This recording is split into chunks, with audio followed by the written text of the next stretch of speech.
that pass and that quick run takes away two of the Olympics defenders away from him. So he has the luxury to think quicker and turn and face goal.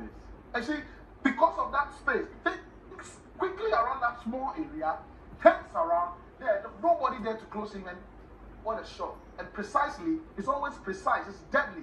He's an intelligent player, he knows where he wants to pick up those shots, and he waits for power. And because the turf was a little bit slippery, the moment it bounces off the grass, the goalkeeper has no way to stop that. And so Imoro cooked that goal for him. Imoro virtually did everything. Okay, and what would even make it a bit difficult for the goalkeeper to be able to stop that ball from entering the net is the fact that ordinarily 75% of players in this situation will go for the second pool rather than go for the first pool.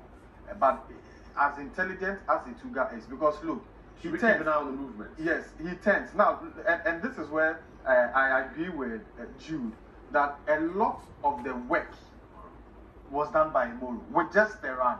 And you see, and that is one thing our players do not like to. At first, it's difficult to see our players move into spaces, but sometimes coaches will tell you that players who are off the ball do a lot more when they move into spaces. And that is exactly what Imoro did. That because he decided to move into space. Now look, they all have at this point, they all had an eye on Imoro and then Etuga. Just when he releases the pass to Etuga, and Etuga turns, because of Imoro's run, you will see that the first two defenders on the left, they turned to look at Imoro because they thought it was going to be a 1-2 pass. But Imoro turns, finds a lot of space. And even the space to the right corner was bigger than the space to the left. But he decided to go the more difficult way. In fact, three players, because there are the three Olympic. Let's move it, director. Watch the three players now in blue change direction and look. Yes. They're both looking at Imoro. Yes, he took them away. No, he took them out. We can talk about the job of Imoro, but that was a very, very poor defending from Olympics. Now, yeah, look at this again. I mean, before he struck the ball, if we could go back a little bit, you see why I'm saying if I was an worker in the dugout, I'll be so furious with my players, with the entire midfielders and the defenders in there. Now, here, before even Imoro received the pass, just look at when Lamptey had the ball, three of the Olympics players in the middle doing nothing here. Nobody spotted. They gave too many space. Too many space. Nobody spotted Imoro, a left back who had moved forward. Nobody spotted his run. Now, in between this place, you could see two defenders in there for Olympics. One could easily mark or get closer to Mela, and one could easily, rush back and close in on Imoro. Nobody did that. Now, let him pass the ball to Imoro again. The moment he passed the ball, you see the movement again. Now, let's see the pass. He picks up the pass to Imoro. Now, here. Now, just look at the two defenders here again. One is very close to Mela. Nobody is closing in on Imoro. It is Ade or Ashikwe who is coming back. Samuel Ashikwe who is coming back. Now, nobody being decisive, and the real general at the back, the one to say, you go here, nobody communicating.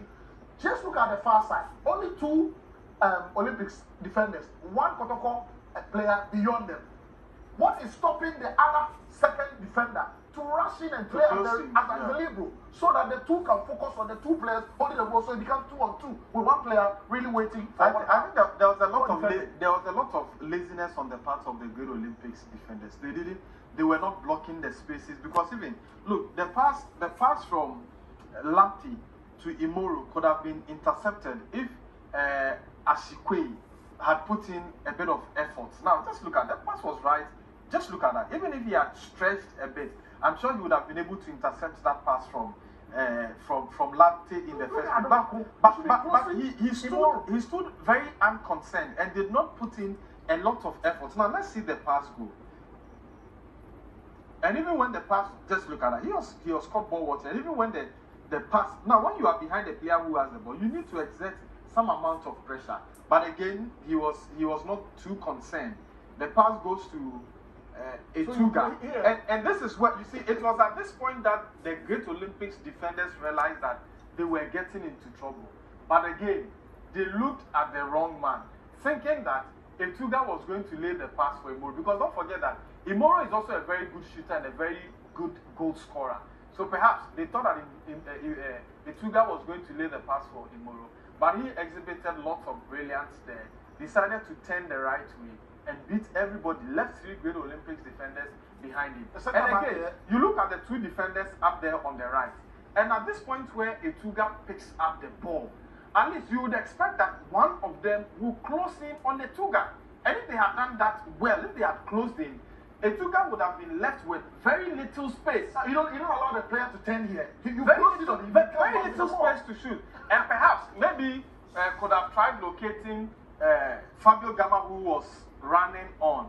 But once he turned, leaves 3 men behind him on the left, finds space. This is Etuga. And there's another factor that we should also talk about and commend both Kotoko and Great Olympics. Yes, Kotoko are champions going into this game.